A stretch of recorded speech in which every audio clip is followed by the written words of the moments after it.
Olá a todos, neste pequeno vídeo vamos fazer um pequeno resumo da primeira parte do pensamento de Immanuel Kant e vamos fazer uma crítica da razão pura.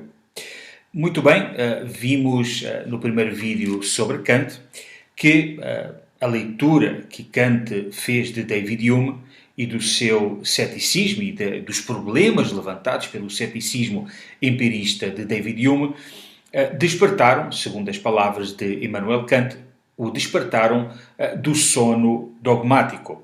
Esse sono dogmático tinha que ver, vimos no vídeo anterior sobre o tema da razão ilustrada, esse sono dogmático tinha que ver com um uso de uma razão que não pensa e que não reflete sobre as verdades e sobre os tutores que estão por em cima dela e que não a permitem pensar livremente, de uma forma autónoma. E para superar então esse dogmatismo da razão, Descartes, ou Kant, perdão, propõe um racionalismo crítico, que ele vai desenvolver na sua obra magna, A Crítica da Razão Pura. Na Crítica da Razão Pura, ele vai responder a três questões essenciais. A primeira questão, quais são as fontes do saber humano? A segunda questão, qual é a extensão do saber humano, em termos de possibilidade, em termos de utilidade, e também quais são os limites da própria razão. E para isso ele tem que utilizar um método crítico que ele vai chamar de uma filosofia transcendental.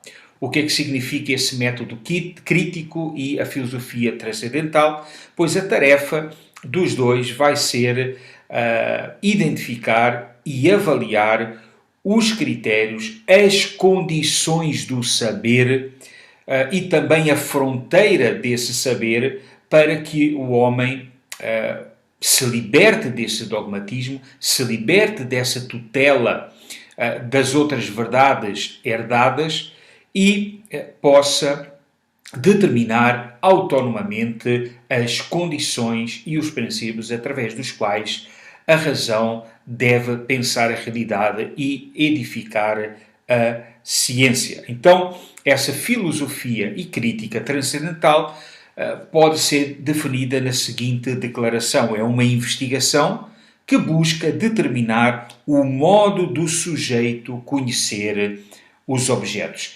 E vimos que essa crítica transcendental do saber gerou, desde o início, uma própria revolução copernicana aplicada à teoria do conhecimento. O que significa isto? Significa que agora, na teoria do conhecimento, na descrição e da possibilidade do conhecimento, já não seria o objeto a determinar a forma do sujeito conhecer, mas o objeto agora seria o resultado das condições e possibilidades do conhecimento. Então, seria, nesta nova revolução copernicana, o sujeito que determinaria o conhecimento do objeto e a realidade do objeto.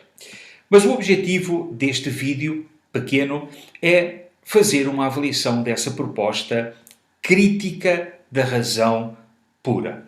Porquê? Porque, como vimos no vídeo anterior, essa crítica da razão pura, essa concepção de razão desenvolvida por Kant, ela está fundamentada e ela bebe de uma concepção iluminista da razão. E vimos que essa concepção iluminista da razão é uma concepção que defende que a razão deve ser autónoma. Ela mesma deve determinar, e somente ela deve determinar, as condições para o seu próprio conhecimento. Seja um conhecimento lógico, epistemológico, ou seja um conhecimento moral. E a pergunta que eu faço nessa crítica é a seguinte: será que essa crítica não necessita de uma outra crítica transcendental que a avalie? Ou seja, será que essa crítica transcendental que Kant determinou como sendo radical, será que essa crítica não pode ser avaliada por uma outra crítica? A resposta é sim. Não só pode, mas deve ser avaliada. E em que consiste essa crítica da razão pura? Pois significa perguntar se essa crítica da razão pura, tal como Kant a definiu, não está bebendo e não está se alimentando de outras suposições básicas. E isto nos leva a uma outra pergunta ainda mais radical. Será que essa crítica da razão pura é efetivamente a única forma da razão pensar a realidade? Será que a razão ela precisa de libertar-se de todas as outras verdades fora dela? Será que a razão precisa de libertar-se autonomamente de todas as crenças fora dela?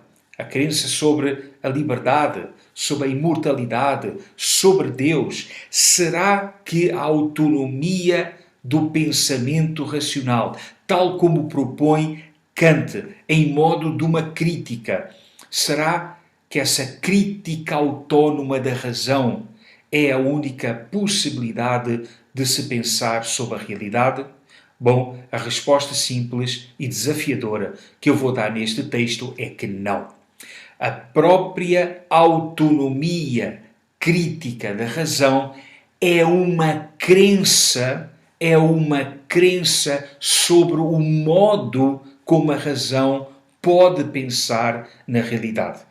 E, como tal, não podemos simplesmente aceitar esta crítica da razão pura como um axioma, um ponto de partida inquestionável para a construção do pensamento e a construção da ciência.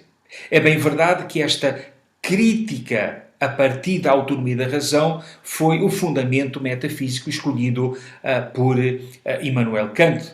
Mas a outra crítica que a gente deve fazer a esta crítica da razão pura é que, de facto, essa crítica da razão pura kantiana, ela está fundamentada numa crença. Que crença é essa de que a razão deve ser autónoma e de que a razão pode pensar a realidade limitada às suas próprias possibilidades e ao seu próprio poder racional.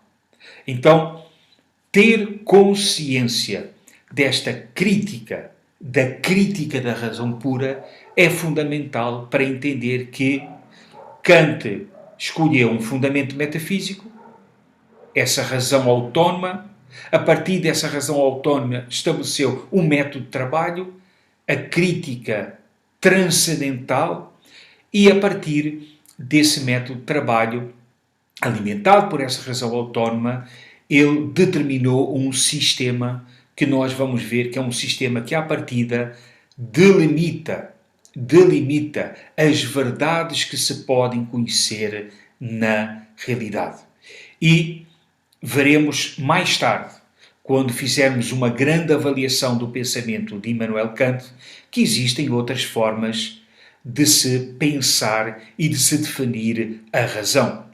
E eu quero, nesse vídeo final, apresentar uma concepção cristã e reformada da razão, de racionalidade, mas para chegar a esse ponto a gente tem que praticar a crítica da razão pura e concluir uma vez mais que essa crítica operada por Kant está bebendo de uma crença da autonomia da razão, e veremos mais tarde que essa autonomia da razão não só precisa de ser avaliada, como será, digamos, uma estrutura bem curta para o sistema de pensamento kantiano e que vai gerar, essa autonomia da razão, vai gerar tantos dualismos e tantas contradições num pensamento que Kant queria que fosse um pensamento uno e um pensamento suficiente para explicar